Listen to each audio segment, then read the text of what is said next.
10%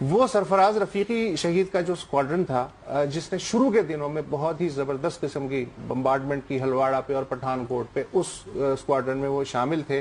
انہوں نے سیالکوٹ سیکٹر میں فوجیوں کو دستوں کو خاصی سپورٹ فراہم کی. اس میں جو سب سے دلچسپ نام ہے وہ ہے squadron leader Eric Gordon Hall کا. یہ صاحب ایئر وائس مارشل کے عہدے سے بعد میں ریٹائر ہوئے.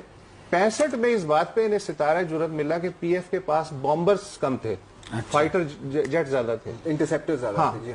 تو انہوں نے یہ جگاڑ کی کہ C-130 جو مال بردار طیارہ ہوتا ہے اس میں کچھ ایسا کوئی کنورٹ کر کے بامبر بنا دیا. اچھا.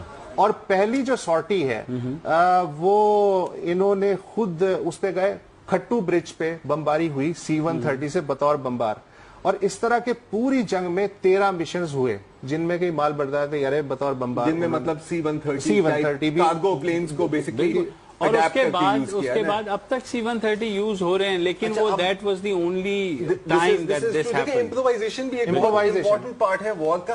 اچھا، آپ یہ جو لسٹ بتا رہے ہیں اس میں ضرور کیپٹن مرون مڈل کوٹ بھی ہوں گے. میں ادھر آ رہا ہوں. ادھر مجھے پتا تھا، وہ سٹوری سنا دیں. مجھے پتا تھا آپ سے صبر نہیں ہوگا. ہاں، میں سے ہوتا نہیں ہے جنرلی. اسکواڈرن لیڈر مڈل کوٹ ستارہ جرأت 2 دفعہ ملا. بالکل. 71 میں بھی اور 65 میں بھی. کراچی میں یہ ماری پور بیس پہ تھے 65 کی جنگ میں، اور کراچی کے اوپر انہوں نے 2 انڈین طیارے بھی گرائے، 17 مشنز کیے. اردن کی ایئر فورس کو اسٹیبلش کرنے میں ان کا بہت بڑا ہاتھ تھا. جب 71 میں یہ مسنگ ایکشن ہوئے تو اس کے بعد جو شاہ حسین تھے، جی ہاں، انہوں نے ان کی بیوی کو خط لکھا کہ اگر وہ فرض کریں کہ ہلاک ہو گئے ہیں تو اگر ان کی لاش مل جائے تو اردن کا پرچم بھی ان کے جنازے پہ ڈالا جائے، بے شک، پاکستانی پرچم کے ساتھ. تو ایک ہے، ابھی پتہ نہیں وقت ہے یا نہیں ہے، میں اس میں سے ایک اقتباس سنانا چاہ رہا ہوں. آپ سنائیے. یہ ان کا ہے لیزلی مڈل کوٹ، ان کی جو بیٹی ہیں مارون مڈل کوٹ، اس کا تذکرہ ہے، اس کا ایک واقعہ ہے بڑا زبردست. کتاب کا کور بھی آپ بے شک دکھا دیں. یہ ہے کتاب سبز و سفید ہلالی پرچم کے محافظ و شہداء. یہ اعظم مراج صاحب ہیں، انہوں نے بڑی محنت کی ہے اس کتاب پہ. یہ واقعہ ہے کہ 1967 میں جب اسکواڈرن لیڈر میرون مڈل کوٹ کی تعیناتی سرگودا ایئر بیس پہ تھی تو ایک دن اسکول میں ان کی 8 سالہ بچی لیزلی نے اپنی کلاس میں وطن کے محبت پہ تقریر کی ریہرسل کی. ایک بچے نے کہا جاؤ آؤ بڑی آئی وطن سے محبت کرنے والی، یہ ملک ہمارا ہے تمہارا نہیں ہے. جو لیزلی تھی وہ شاک ہوئی، اور جب اسے ہوش آیا تو اس نے اس بچے پہ تھپڑوں کی برسات کر دی، اور اس نے کہا تمہاری جرت کیسی ہوئی یہ کہنے کی کہ یہ ملک تمہارا ہے اور میرا نہیں ہے. اس کے بعد وہ ڈپریشن میں چلی گئی. جب وہ گھر آئی تو باپ آ گیا، اس نے کہا بیٹا کیا ہوا؟ تو جب اس نے واقعہ سنایا کہ یہ ہوا ہے اور میں نے اس بچے کو مارا ہے، یہ ریمارک دینے پہ تو جو اسکواڈرن لیڈر صاحب تھے انہوں نے اپنی بچی سے کہا کہ اپنا اور اخلاق اور کردار اتنا بلند رکھو کہ اس طرح کی آوازیں تمہارے کانوں میں ہی نہ پڑیں. پھر انہوں نے بچی کو پاکستان کا جھنڈا دکھایا اور انہوں نے کہا کہ یہ سبز حصہ تمہارے اس دوست کا ہے جس کی تم نے پٹائی کی، اور یہ سفید حصہ تمہارا ہے، اور تمہارے سفید حصے میں وہ پول ہے جس کے سہارے یہ جھنڈا فضا میں لہراتا ہے.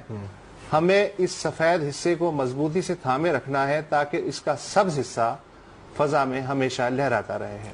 بہت ہی خوبصورت. وہ تو مسنگ ہو گئے لیکن لیزلی مڈل کوٹ نے آج تک ملک نہیں چھوڑا، حالانکہ اس کی پوری فیملی امریکہ شفٹ ہو چکی ہے. ناظرین، یہ بات ہم سب پاکستانیوں کے لیے بڑی دلچسپ اور قابل فخر ہے کہ پاکستان کی فضائیہ کے 70 افسران کو دیے جانے والے ستارہ جرأت میں سے 7 ستارہ جرأت کے اعزازات کرسچن افسران نے حاصل کیے. یہ روایت آج بھی برقرار ہے کیونکہ یہ ذمہ داری ایک نسل سے دوسری نسل کو منتقل ہوتی آ رہی ہے. ملک میں بسنے والی تمام اقلیتوں کے زندگی کے تمام شعبوں میں اپنی خدمت کے کام کو قائد اعظم کے پیغام کے مطابق جاری رکھے ہوئے ہیں، اور دوسری جانب اپنے hero wing commander میلون Leslie middle کوٹ کی ہدایت کے مطابق پاکستان کے پرچم کے سفید حصے کو جو ان کا حصہ ہے اس کو مضبوطی سے تھامے ہوئے ہیں تاکہ پاکستان کے جو قومی پرچم ہے اس کا سبز حصہ جو ہے وہ تا قیامت آزاد فضا میں ہمیشہ لہراتا رہے. شکریہ.